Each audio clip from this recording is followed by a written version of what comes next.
serial killers in a way are very easy to play because they don't really have any empathy and feelings and stuff for, they justify. There has to be some rationalization going on.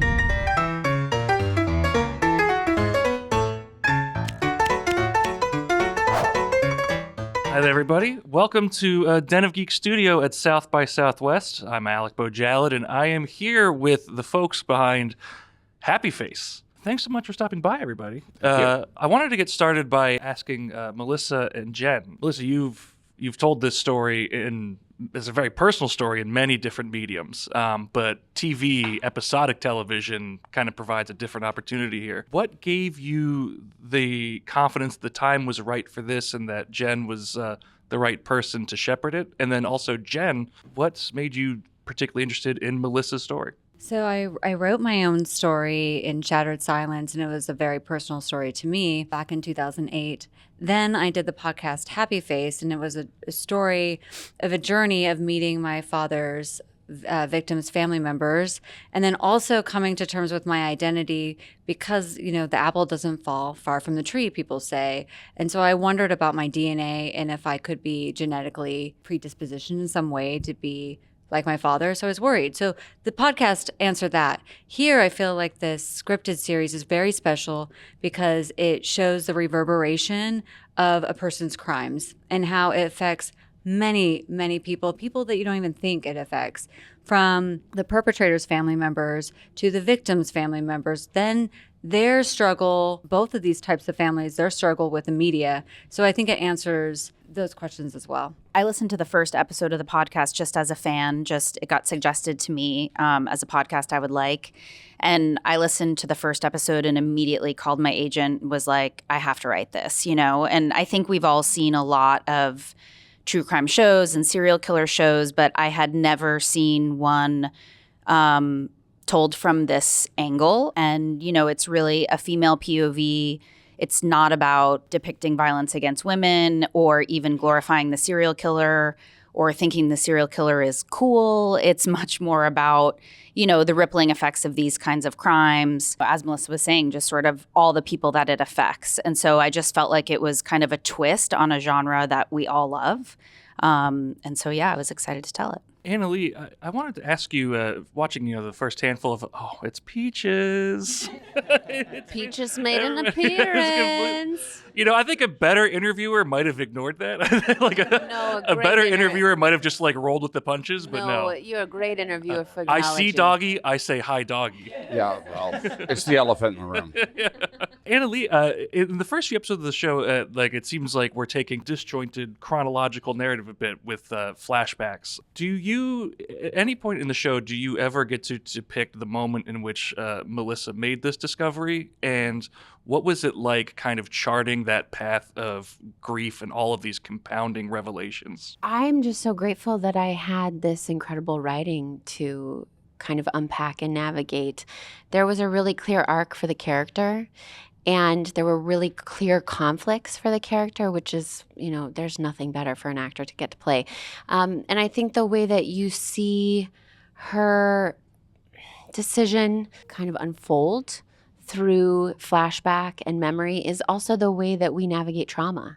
When we have to confront something traumatic from our past, we see it in flashes. It seeps its way into our daily life. You can't run from secrets. You can't run from your trauma. It will always find you. And I think the thing that the show did so beautifully, and, Jen's writing, is it highlighted what is so incredible about Melissa's story is that she used this bad for good. She used her own trauma and horror as an act of service to other folks and to, I think, the world, to show the world another kind of window and vantage point of, what we think of as true crime and we think of in this genre. Dennis, I wanted to ask you, I think a lot of what aside from the obvious, I think a lot of what we find scary about serial killers can be the interiority, not necessarily knowing what's going on inside that head. How do you portray that interiority when playing Happy Face, and what's going on in your head? He has a book that he wrote as well. I didn't want to meet him because basically I just don't want to meet him. I'd rather stand stand back and really, his book told me everything anyway, including kind of the subtext that's underneath. Serial killers, in a way, are very easy to play because they don't really have any empathy and feelings and stuff. They justify. There has to be some rationalization going on. So it's kind of happens at a distance. What becomes routine, the horror of it. That's what makes serial killers so fascinating, in a sense, is we all have that capability maybe inside of us, or we suspect we do, so it gets down to human nature. And the question becomes really about ourselves. I did want to glorify him. You never see the murders in this show, which I think is really great, which actually makes it more horrific in a sense. What I found fascinating about it is that it wasn't your typical story of a serial killer, but it was Peaches. It was really this relationship between the father and the daughter. For me, that he was this loving father, just like everybody's dad when she was a little girl. This was in the 90s, and then when he was caught, we were like 13 years old, I think, right? 15. 15, yeah. and then she had to reconcile this monster with this dad that she loved and adored. It creates victims. I mean, the victims are not only the victim and his family and the reverberations of that, but also the family of the killers themselves. How do you cope? How do you go through life with that? I don't know if there's a great age to find out your father is a serial killer, but I think 15 would probably be in like top Maybe 5 infant? worst. Infant? No, I don't know. Because I was a sophomore and just kind of coming into my own identity at that time period. Yeah, it was a bad time period. Tamera, I asked Annaleigh what it was like to have Melissa as a resource to understand her character. I wanted to ask you the same thing, and what other resources did you turn to kind of better understand your character's world in the TV space? My lovely resource was Jen. I got the wonderful chance to speak with Jen and Liz before this and to kind of break down who Ivy was. And the most amazing things that we did talk about was like not just color palette, but what you were thinking in terms of backstory for her character and like what family did she come from in terms of like, having a reporter family from LA. What are all those influences and how can we form a person who is just as determined and excited about this world that is very uncomfortable for a lot of people? How did she get into true crime? So I think a lot of it for me was kind of going back through the LA riots and like researching reporters at that time, understanding a lot of true crime, listening to the Happy Face podcast, like doing as much research and understanding who Ivy was through the script and saying, okay, how is she confident approaching this material? How can she also disassociate from this material because it is something that she does it is her job. So I think a lot of that kind of helped form who Ivy was, who that character was, and then also remembering that this character is in support of Melissa and her journey. It's great to have a character that you can come up with their own backstory, but also realizing that they are there to push another character forward or to open up perspective. So, James, I know that in sickness and in health covers a lot and everything, but when you say those vows, I'm not sure this is what you have in mind. What is it like portraying Melissa's husband and being kind of like the ultimate supporting role? One thing that was really interesting about playing Ben is that this is the person that you love the most in the entire world.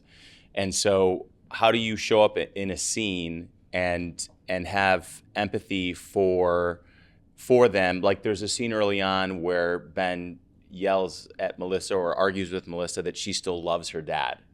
And so how do you comprehend this relationship where this is this woman's father and also a serial killer? And so for me, digesting that and digesting what that would mean for Melissa was a big part of the character. And the podcast was incredibly helpful with that, listening to the podcast and hearing about who he was as a father and then what he did And just trying to put myself in a place where I could bring that with me into the scenes as we argued or as we talked was really important. James had the hardest part in the whole show, I think, because he just has to sit there and take it, to be heard and all that with all these issues going on. It's a tough part. He's a really good actor. This character is like, oh, his objective is always to protect, protect her and protect his family. And it gets so complicated as the show wears on. But, I always thought that was so present as he was always trying to protect. But where does the understanding end? Watching that scene